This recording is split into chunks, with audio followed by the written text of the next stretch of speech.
Good evening, everyone. In connection with the assembly election, Chinda Publishers, one of the leading left publishing house in Kerala, is conducting a week-long online seminar.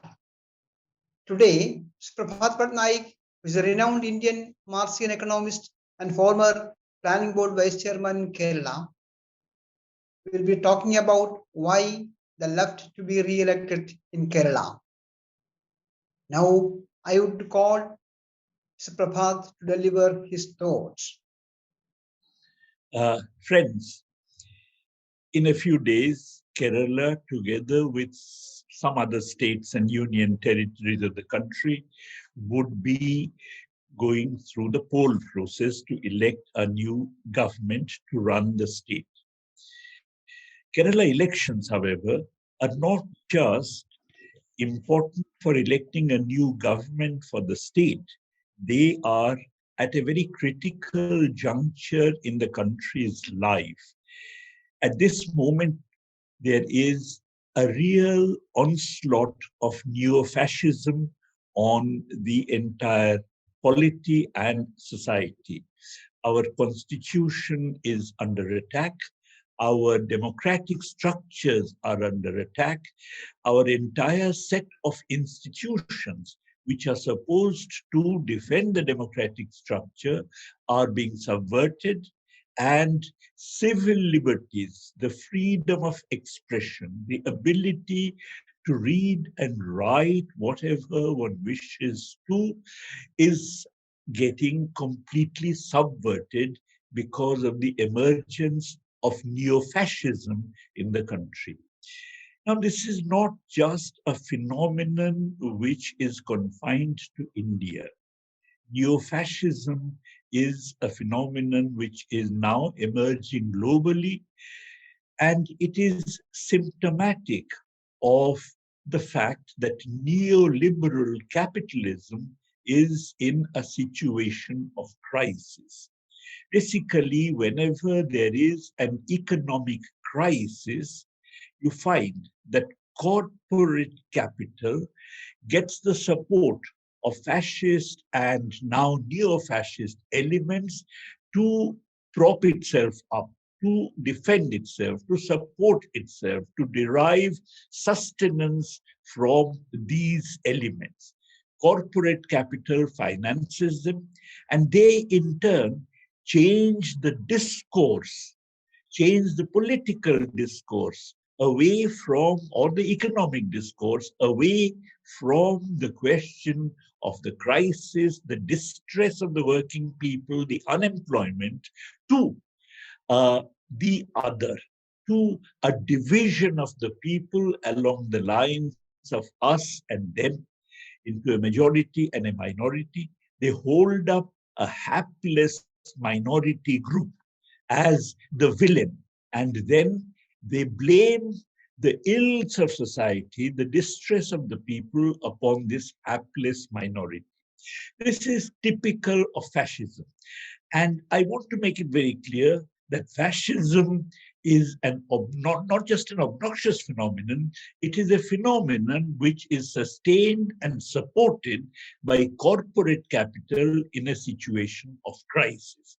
Fascist elements exist in any modern society, but they come center stage only when corporate capital supports them with huge amounts of money, with huge amounts of newspaper space in corporate-owned media, and thereby brings them forward so that they can defend corporate interests and at the same time blame not the corporates, not capitalism, not the functioning of the economy, but on some hapless minority, blame some hapless minority for the crisis which is engulfing society and the economy.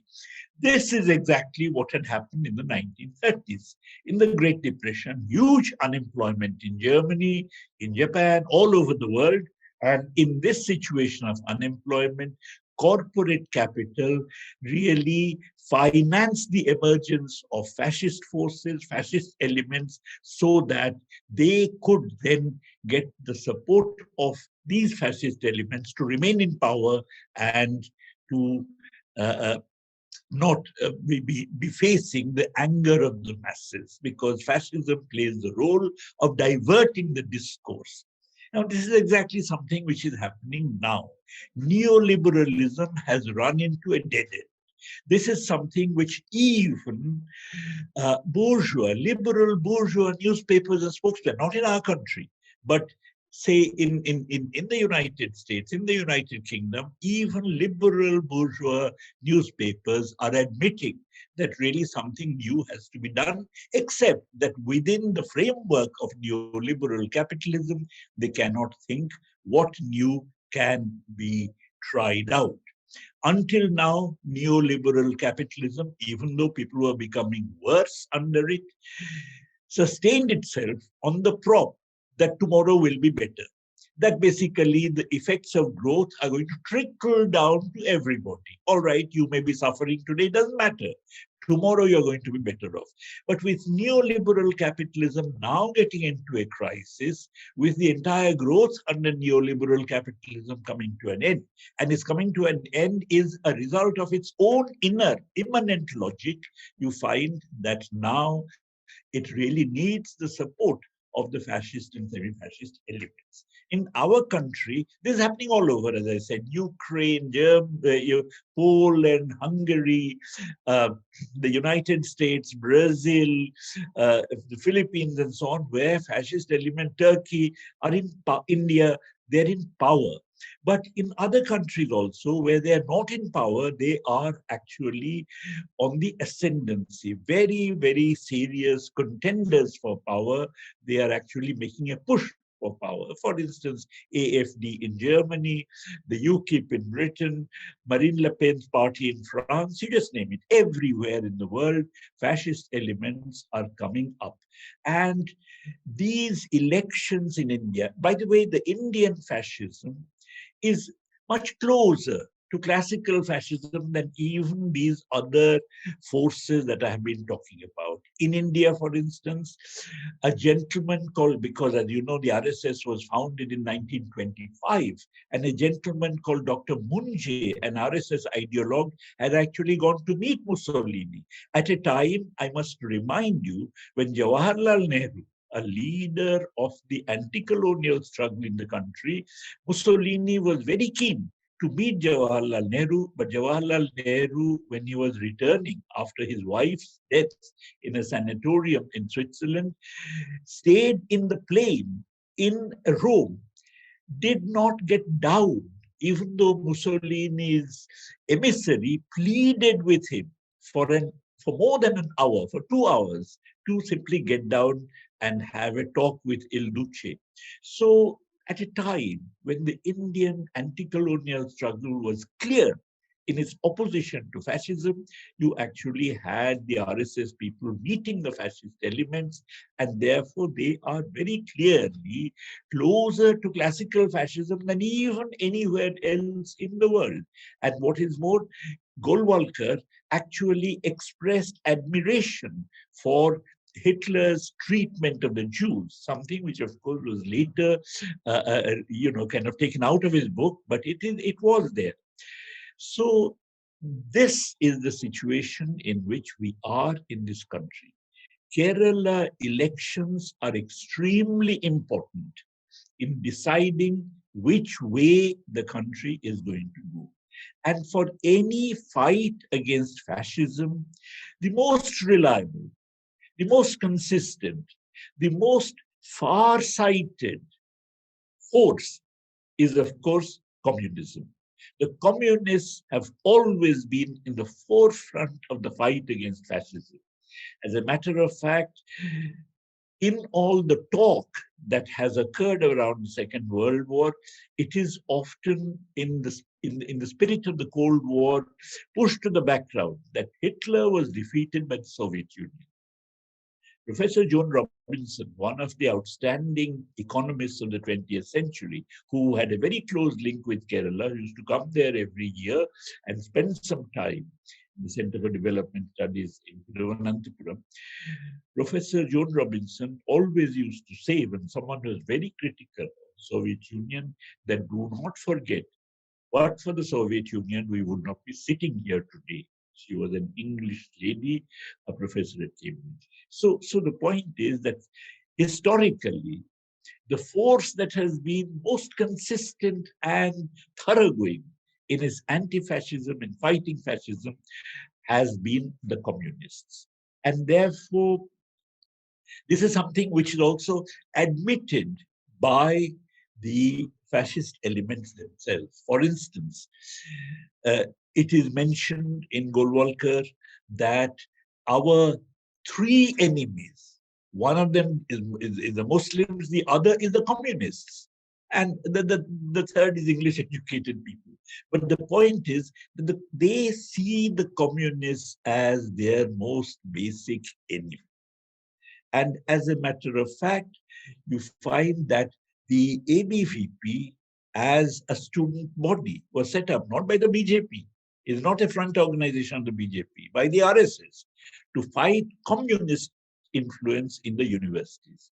Even today, the attack in premier universities of the country, like Jawaharlal Nehru University, Yadavpur University, and so on, this attack is in order to get rid of the communist influence. As a matter of fact, one of the BJP leaders in Bengal has recently just said that we need a surgical strike on Yadavpur University in order to get rid of communist influence among students. In JNU, this is exactly what has happened, which is my own university. So the most consistent force in the fight against fascism is, of course, the communists. And imagine, similarly, in the last few days and months and years, in Kerala, the LDF government has stood rock solid in the fight against fascism. Not only on the issues of CAA, NRC, and so on, but on every issue. Center-state relations, centralization of political powers, centralization of economic resources, attack on the minorities, on every such issue, the LDF government has stood rock solid for democracy and against the fascist elements. Uh, of course, it is a state government. A state government cannot really do away with central laws. But on the other hand, this state government, as a state government, has been absolutely reliable, has been absolutely firm in its struggle against fascism. I'm not saying, I'm not saying that in Kerala, fortunately in Kerala, the political electoral choice is not between the communists and the fascists. The political electoral choice is between the LDF and the UDF, which also consists of political parties which are secular. In other words, I'm not denying or doubting their secular credentials. They're not people who believe in Hindu Rashtra and so on. But what I'm trying to say is that today, in the context of the fight against fascism, a left government in Kerala is absolutely crucial, not just for Kerala, it's crucial for the country as a whole. That if in the country there has to be a fight against fascism, then having a left government in Kerala, which would strengthen the left forces all over the country, which would be a beacon of light for everybody all over the country to look up to, and that would be crucial in the fight against fascism. Therefore, the point of the why I would like, above all, I am aware of the achievements of the LDF government in terms of tackling the floods, in terms of tackling the COVID-19 crisis, and so on. I have been a part of that government, and therefore I know the details of how the LDF government has really, been behind the Kerala model that is now being talked about all over the world. Nowhere in the world you have a third world country or a state or a region which has as developed human development indices as you have in Kerala. I'm aware of that. But to my mind, something which is far, far more important, far more immediate than all these is the fight against fascism. And that fight against fascism can be carried forward in today's context by a left government, by a communist government. In fact, in India, the communists have got a tradition of the defense of democracy, which is really quite unparalleled. I would, Amartya Sen, the well-known economist, my teacher, in fact, who gave currency to the idea of the Kerala model all over the world, quotes the English author Walter Bagehot, the 19th century English author Walter Bagehot, to the effect that democracy is government by discussion. Democracy is not a state of affairs in which the government says something and that goes. Democracy is a state of affairs where the government is sensitive to public opinion. Therefore, democracy is government by discussion. Nowhere in India is this as strongly practiced, as pronouncedly practiced as in Kerala today. In fact, in that sense, Kerala is really an outlier. I can think of several instances, at least three instances in the last few, in last 2-3 years, in which the government has taken a decision. There have been protests by people, by intelligentsia, by civil society groups, and so on. And because of these protests, the government has withdrawn from the position it had taken. Now, this is something which is quite unthinkable in contemporary India. Farm laws were introduced by Narendra Modi government. Farmers have been agitating against these laws for well over 100 days, but Modi remains adamant. He says, no, these laws are good for the people. These laws are good for the farmers. The farmers themselves are saying, no, they are no good. They are going to destroy us. But Modi says that they are very good because the proposition is that the leader knows best. This is a fascist mindset. I would like to contrast this mindset with the communist mindset, at least as we see in India, namely the democratic mindset, the systematic democratic mindset. To my mind, by the way, communism is the systematic practice of democracy. That capitalism subverts democracy, and going beyond capitalism, which is what communists want, is something which is to carry forward carry forward the democratic tradition. Communism is really the aims to bring democracy to life. And in India, the communists, as I said, have really been practitioners of democracy. And one instance of this is the fact that the government in Kerala, on a number of occasions, the latest, of course, being about cases being instituted against those who were actually protesting against the CAA. The government decided that look, I mean, these cases should be there because of whatever law and order problems they violated, etc. But on the other hand, because of the opposition from civil society, the government withdrew. Now, that, to my mind, the fact that an elected government, instead of standing on ceremony, standing on prestige, and insisting that we know best what is good for society, actually bows before the people, bows before the pressures of the people, and withdraws legislation which it itself has brought together. I mean, withdraws decision that it had actually taken about various issues, is something which, to my mind, is symptomatic of a democratic government. No government would have done what the LDF government has done in all these situations, in all these cases. And therefore, I believe that the LDF government is practicing democracy in the most clear-cut fashion. I would like to suggest that in today's context, I began by talking about neo-fascism. Neo-fascism is, of course, a symptom of neoliberalism in crisis. Therefore, overcoming neo-fascism requires overcoming the conjuncture which has actually produced neo-fascism. which means it requires overcoming neoliberal capitalism, which has now got itself into an intractable crisis. The crisis is not going to be resolved in neoliberal capitalism, and therefore going beyond neo-fascism. Defeating neo-fascism requires, of course, it requires tactical decisions of various kinds, electoral adjustment, this, that, and the other, but above all, it requires a vision.